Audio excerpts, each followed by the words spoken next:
This video demonstrates two methods for creating O-ring dovetail grooves in a model. We'll create some dovetail grooves based off of the dimensions from this Parker table. So if we switch over to our model, I'll first open up expressions, and notice we have expressions already created here for the groove dimensions. They're being driven by the selection for the size of the O-ring here. So if we select a different size, they'll all change accordingly. This video doesn't go into how to set that up. It's beyond the scope here, but just know those dimensions are already set up, so we'll be referencing those. So method one is using an extrude feature, so we'll start the extrude command. I'll select groove path 1, the entire sketch. Let's actually reset the extrude dialog first, and then I'll select groove path 1. I'm going to reverse the direction so it's going into the part, and then for our depth, I'll just type groove depth, press enter, and then we'll do an offset symmetrically. So, and the offset's going to be our groove width divided by 2 because it's just a single-sided offset. And then we'll also add draft to get our dovetail. So I'll do it from the start limit. And in this case, we have the groove angle defined. Table shows the groove angle is 66 degrees from the horizontal. And because this draft is based off of the vertical, we'll start with a negative, and then we'll do 90 minus the groove angle. And that'll give us that 66 degrees. And we'll verify that here in a sec. And so that's our groove. And if I clip the section here, we'll take a quick measurement and just see that groove angle is correct. I'm going to turn on the curves there. And so we'll measure there to there, and notice it's 66 degrees, which is what we want. So that's good. We'll turn that section back off. Now we need to add our edge blends because that's important for the O-ring groove, especially the top edge. So for the first edge, I'm going to reset this. And for the first edge, we'll actually for the first selection intent rule, we'll use feature intersection edges. And with that, we'll just select that entire extrude feature. And notice it selects the top 2 edges there. Since we already have the dimensions defined, we'll do groove radius top, press enter. And then we'll just middle mouse to create another radius in the same feature, or another blend in the same feature. And in this case, we're going to use face edges as our selection intent, and we'll select that bottom face.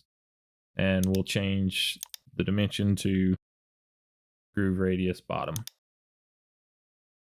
And so we'll select OK there. So there's our groove, the first groove. We can reuse that easily. I'm going to go ahead and add these to a feature group. And it's not necessary, but it's just easier to select that way. So I'm going to just call this feature group groove. Say OK.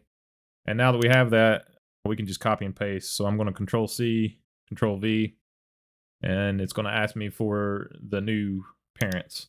And so for the section, let's do this one here, this groove path 2. I'll select the entire sketch. Direction of extrusion, it's going to automatically infer because it's in a sketch. And then for the target stays the same.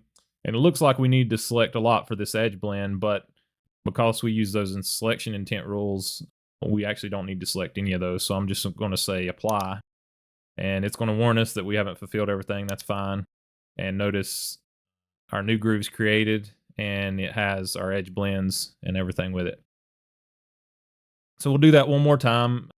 We'll select our other path, and this path's a composite curve, so groove path. Direction of extrusion, we're going to actually select the top face for this one. Since it's not a sketch, it's not going to infer it, and then we'll flip that.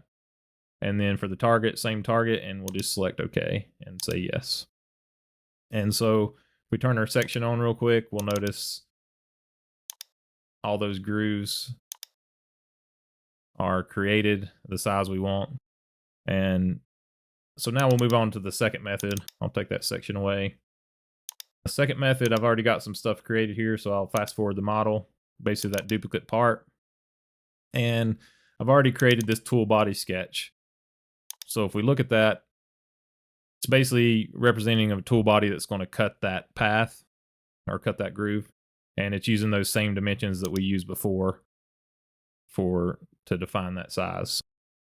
I'm going to say finish here. So there's our sketch, but we need to put it onto the path where we're going to use swept volume. So we could copy and paste it directly onto the path using a on path instead of on a coordinate system. But in this case, I'm going to add a coordinate system to put that sketch on. So I'm going to choose point on curve or edge for the origin. And then for the x-axis, we'll choose on curve vector. So for the origin, I'm going to select that entire sketch, the groove path 1. And then we'll go ahead and just set the percentage to 0. So it starts at the 0% of the curve. Really doesn't matter in this case. But for the z-axis, we'll select the top face here. And for the x-axis, we'll select that same sketch. If we have feature curve selection intent rule, we can select in the graphics area, or we can always select in the part navigator. So there's our sketch, our coordinate system. Middle mouse to OK. And now I'm going to copy that tool body sketch to that coordinate system. So I'll Control C, Control V. And now we'll select our sketch plane is there. Middle mouse to OK. And now we have our sketch. Now that we have that sketch, I'll select it and do a revolve. So we're basically creating a tool body. Make sure our Boolean is set to none. And we'll just say OK there. And I'm going to go ahead and change the color of that body just so it kind of stands out. So I'll do magenta. So there's our tool body. And so now we need to use it to cut our groove. So we'll do a swept volume. I think this is under the surfacing commands, but just as easy to search for it.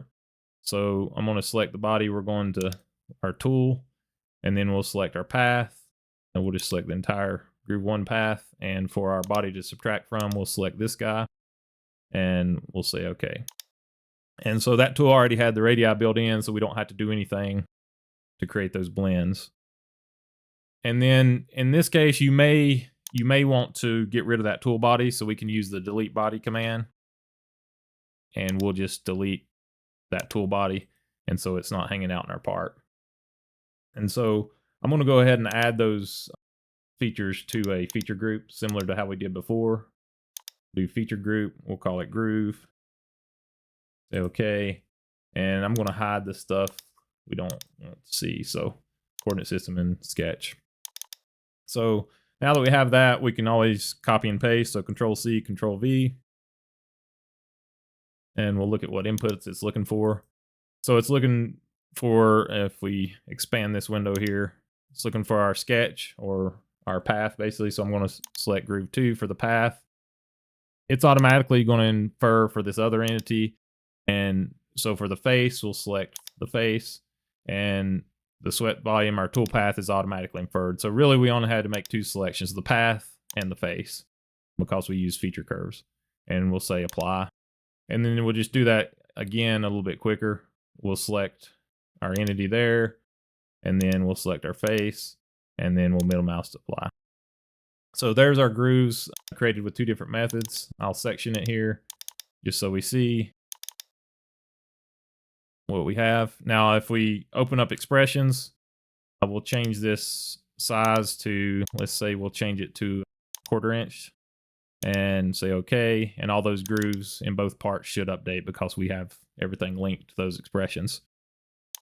So there's 2 methods to create the O-ring dovetail grooves. So why would you want to choose method 2 over method 1? Well, maybe for this particular groove, the extrude works well and is a little bit simpler, but by having the tool path or using the swept volume, you can kind of visualize what the groove looks like a little bit better. And then also, so by having this tool, you can kind of visualize the groove. And then also with this method, you could create different types of grooves. So like a T-slot groove or something like that, you could create using that same method. So that might be a reason to choose the swept volume over the extrude method. Note that this tool is actually not the tool that would be used in the real world to cut this groove, because we don't have a drop-in hole or an entry hole.